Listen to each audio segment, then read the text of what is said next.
मैं ये समझता हूँ कि अमीर मसहब ने कैसर बट को छोड़ा। ये सुलह शायद बहुत पहले हो जाती, जो कि मेरे इल्म के मुताबिक उस वक्त हो जानी थी जब शूटर्स अरेस्ट होते हैं। तीफी बट जो किरदार है वो इतनी जल्दी कमज़ोर होने वाला किरदार नहीं था, वो इतनी जल्दी झुकने वाला किरदार नहीं था। जब बालाज मर्डर केस की तफ्तीश हो रही थी तो एक इन्वेस्टिगेटिंग ऑफिसर ने तीफी बट से कम्युनिकेट किया। उस कम्युनिकेशन में तीफी बट से ये कहा गया कि ये मर्डर आपने करवाया है, आपका नाम बिल्कुल इसमें साबित हो चुका है। तो तीफी बट ने जवाब दिया था कि तुसी फिर मैनू चलान कर दो।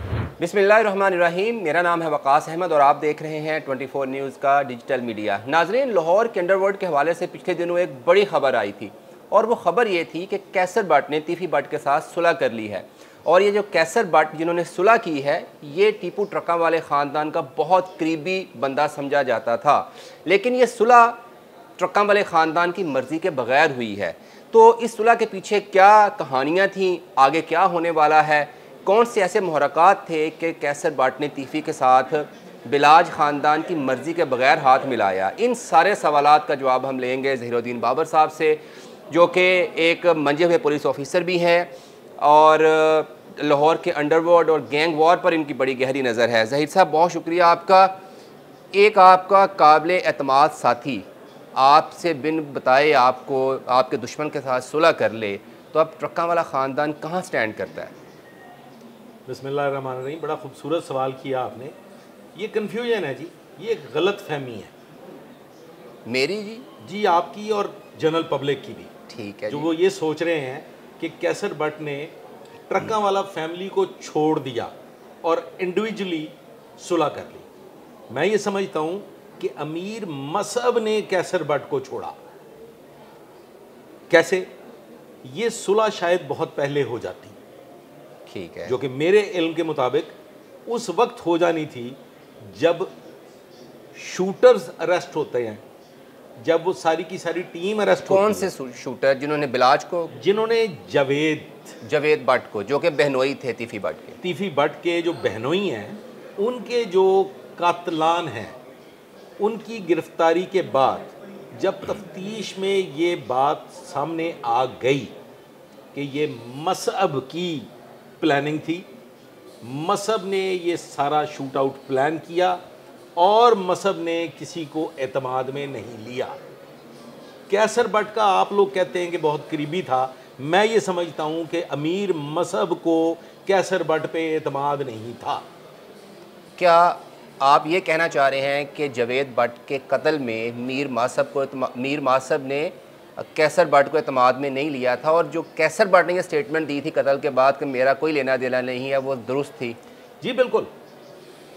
कैसर बट एक सतह तक, एक ख़ास वक्त तक ये नहीं समझता था कि ये काम अमीर मसहब ने कर दिया है। जावेद बट वाला वो तो जब शूटर अरेस्ट होता है, तमाम कहानी खुलती है, तफ्तीश में तमाम चीज़ें साबित हो जाती हैं, तो ये हैरानगी वाली बात थी कैसर बट के लिए भी।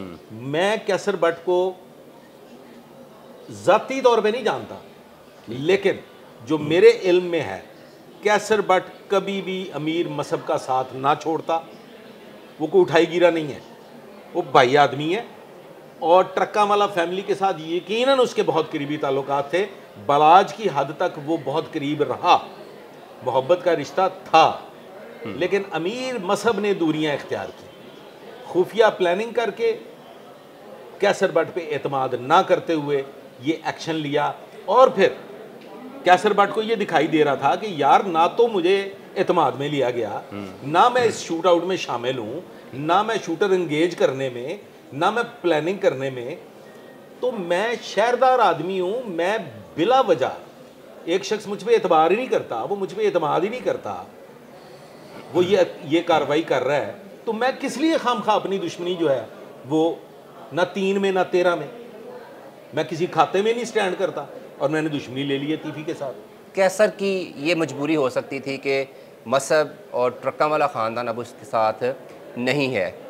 तीफी बट की क्या मजबूरी थी कि वो इस बात पे यकीन कर लेता कि बट साहब थोड़े नाल ज़्यादती हो रही है? देखें, तीफी बट जो किरदार है वो इतनी जल्दी कमज़ोर होने वाला किरदार नहीं था। ठीक है। वो इतनी जल्दी झुकने वाला किरदार नहीं था। आपको इसमें एक बड़ी इंपॉर्टेंट चीज़ बता देता हूँ जी जी। कि दौरान तफ्तीश जब बालाज मर्डर केस की तफ्तीश हो रही थी तो एक इन्वेस्टिगेटिंग ऑफिसर ने तीफी भट्ट से कम्युनिकेट किया। उस कम्युनिकेशन में तीफी भट्ट से ये कहा गया कि ये मर्डर आपने करवाया है, आपका नाम बिल्कुल इसमें साबित हो चुका है कि ये सब कुछ आपने करवाया और इसमें अब कोई शुबा नहीं रह गया, कोई शक की गुंजाइश नहीं रह गई। आप इस मुकदमा में बालाज कत्ल केस में बाकायदा प्राइम सस्पेक्ट नहीं बल्कि प्राइम मुलजम हैं। तो तीफी भट्ट ने जवाब दिया था कि तुसी फिर मैनू चलान कर दो। अच्छा, इस हद तक तीफी भट्ट जो था वो स्टैंड करता था। ठीक। लेकिन साहब हुआ ये है कि जब इस बालाज मर्डर केस का तीफी भट्ट का करीब तरीन रिश्तेदार बिलावल पकड़ा गया था बाहर से, अरेस्ट हो गया, तो फिर तीफी भट्ट के पास कोई रास्ता नहीं था। उसे ये इल्म हो चुका था कि अब गुंजाइश नहीं है, मेरे घर का बंदा जो है वो अरेस्ट हो गया है और मैंने अब कोई एलिबाई भी साबित नहीं कर सकता।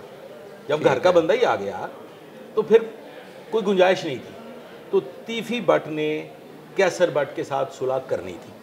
कैसर भट्ट ने इस वजह से सुलह करनी थी कि मैं बिला वजह इन्वॉल्व हो गया हूँ, मुझे एतमाद में नहीं लिया, मसहब ने मुझ पर एतबार नहीं किया, और तीफी ने इसलिए सुलह करनी थी कि उसके घर का बंदा अरेस्ट हो गया और कलीदी किरदार अदा किया जिसका इंतज़ार था। मेरे मुताबिक जब ये शूटर, पहला शूटर अरेस्ट होता है जावेद भट्ट मर्डर का, उस वक्त ही ये कहानी खुल चुकी थी कि कैसर भट्ट की इन्वॉल्वमेंट नहीं है। पुलिस ने भी ये कह दिया था और मुख्तदर हल्के जो थे उनमें ये बात होना शुरू होगी, मुझ तक भी पहुंच गई थी कि कैसर इसमें इन्वॉल्व नहीं है, मसहब का काम है ये सारा। कैसर तक भी ये बात चली गई थी, लेकिन कोई गारंटर नहीं था, कोई ऐसा शख्स मौजूद नहीं था जो गलत फहमियाँ दूर कर दे और गारंटी के साथ दोनों फ्री कैन को आमने सामने ले आए। कैसर भट्ट को यूं ही सुहेल शौकत भट्ट साहब की तरफ से ये इशारा मिला कि मैं गारंटी करता हूँ, तो उसने एक सेकंड नहीं लगाया, सुलह हो गई। और सुलह की वजह वही कि अमीर मसहब का इंडिपेंडेंटली एज एन इंडिविजुअल किसी को एतमाद में लिए बगैर इस जंग का आगाज़ करना। ये जो आप कह रहे हैं कि मसहब उसने ख़ुद से फ़ैसले किए, किसी को नहीं बताया, तो क्या आपको लगता है कि ये कैसर भट्ट का और तीफी का आपस के करीब आना मसहब के लिए कितना ख़तरनाक हो सकता है? नहीं साहब, नहीं, कोई ख़तरनाक नहीं। अगर मसहब किसी गिनती में रखता कैसर भट्ट को, ठीक है, तो उसे एतमाद में लिया होता। घर का भेती है, घर का साथी था ना, तो भेती भी है ना, भेती भी है, तो उसको एतमाद में लिया होता। उसने कैसर भट्ट को किसी गिनती में नहीं रखा, उसने जो कुछ किया वो इंडिपेंडेंटली किया, अपने तौर पे किया। तो ना उसने जावेद भट्ट पे अटेम्प्ट करते हुए कैसर भट्ट को कोई वेटेज दी और ना ही वो आज ये समझता है कि कैसर भट्ट उसके लिए कोई अहमियत का हामिल है। वो आज खुद एक जलता हुआ लावा है, एक पिघलता हुआ लावा है, वो बड़ा गर्म खून है। कैसर भट्ट की उसको शायद ज़रूरत नहीं थी। यानी कि मीर मसहब और तीफी भट्ट की दुश्मनी है जिसको हम इस सुलह के बाद देख रहे थे कि शायद ख़ात्मे की तरफ जा रही है, ऐसा कुछ होता नज़र नहीं आ रहा। देखें मेरे अजीज़ मोहतरम, ट्रक्कां वाला फैमिली के वाहिद सपूत अमीर मसहब वो शख्सियत है जिसने इंडिपेंडेंटली आज खुद जंग का आगाज़ किया।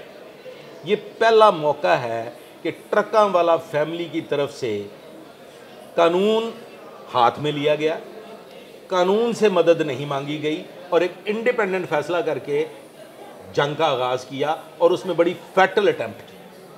तो ये कोई मामूली बात नहीं है, ये पहली दफ़ा ऐसा हुआ है कि ट्रक्कां वाला फैमिली से किसी ने अग्रेसिव एक्शन लिया और वो है अमीर मसहब। कल को अगर कन्फ्रंटेशन होती है तीफी और ट्रक्कां वाले में दोबारा से, कैसर भट्ट कहाँ स्टैंड करेगा, क्या लगता है आपको? देखिए कैसर भट्ट ना बड़ी खूबसूरती से, वो मछली होती है ना, पकड़ते हैं आप उसको, स्लिप कर जाती है। कैसर भट्ट स्लिप कर गया। कैसर भट्ट एक समझदार आदमी है, शहरदार आदमी है, वो अफोर्ड नहीं कर सकता था और मैं ये समझता हूँ कि आइंदा आने वाले वक्त में जिस किस्म के लोग बीच में आ गए, जो लोग उस सुलह में शामिल थे, उसमें एक दो पुलिस अफसरान भी शामिल थे, ठीक है, वो लोग ऐसे हैं कि वो कैसर को भी गारंटी दे सकते हैं, वो तीफी को भी गारंटी दे सकते हैं। इनके दरमियान अब ये जंग बाकी नहीं रही। ठीक है, यानी कैसर और तीफी वाला चैप्टर तो क्लियर हो चुका है, क्लोज्ड। अब दो बंदों के मर्डर हैं और एक है बिलाज का, एक है जावेद भट्ट का। क्लैरिटी अब बहुत हद तक आ चुकी है कि बिलाज को तीफी ने मरवाया और जावेद को मसब ने मरवाया। तो ये अब दोनों, ये क्या फ्यूचर है इनका, इनकी पुलिस के पर्सपेक्टिव से अगर हम बात करें, तहकीकात के हवाले से सज़ा मिल सकेगी? जी जी बिल्कुल। देखें, टेक्निकली भी और इन्वेस्टिगेशन के हवाले से भी केसेस मजबूत हैं तमाम। देखें, केस में क्या होता है कि आपके पास एक इन्फॉर्मेशन आती है, आप उस इन्फॉर्मेशन के जो एविडेंसेस हैं, जो शवाहिद हैं, उनको डिग आउट करते हैं और फिर उन शवाहिद की आप एक चेन बनाते हैं, कड़ी मिलाते हैं। तो जो वो कड़ियाँ मिलती हैं, वो कड़ियाँ पूरी तरह से मिल के, शोल्डर होता है ना, आयरन शोल्डर, ये शोल्डर गन से वो कड़ियाँ मिल के वेल्डिंग हो चुकी है। उसमें कहीं कोई लूप नहीं है, कोई होल नहीं है।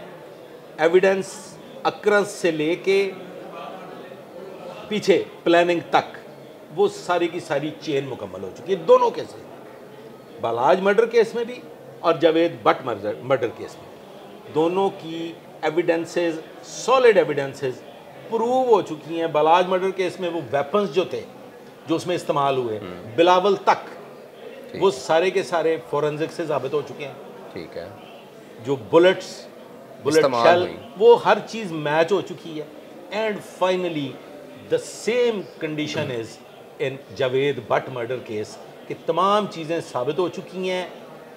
हियर से एविडेंसेस को तो आप एक साइड पे कर देना, ठीक है, जो ग्राउंड रियलिटीज़ पे बेस करती हैं, जो सॉलिड मटीरियल एविडेंसेस हैं, वो भी मुकम्मल हो चुकी हैं। कि एहसन शाह का किरदार ना होता तो आज बालाज जिंदा होता, एहसन शाह का किरदार ना होता तो शायद बहुत पहले बालाज की और तीफी भट्ट की सुलह हो चुकी होती। बहुत शुक्रिया आपका। आपने सारी वो पस मंज़र भी हमने देखा कि सुलह के पीछे था और कुछ मुस्तकबिल में क्या होने जा रहा है, इस हवाले से भी बात की। तो लगता यही है ज़हीर साहब की बात से कि ये जो सुलह है, इससे दोनों ख़ानदानों की दुश्मनियों में कोई बड़ा वाज़िया फ़र्क नहीं पड़ेगा। जब तक ये दोनों जो फैमिलीज़ के मेन किरदार हैं वो बैठकर एक दूसरे को माफ़ नहीं करते, बातचीत आगे नहीं बढ़ाते, तब तक ये ख़दशात, ये खौफ मौजूद रहेगा कि वो जो दुश्मनी कई दहाइयों से चली आ रही है, वो कई मज़ीद लोगों की ज़िंदगियाँ जो है वो निकलेगी।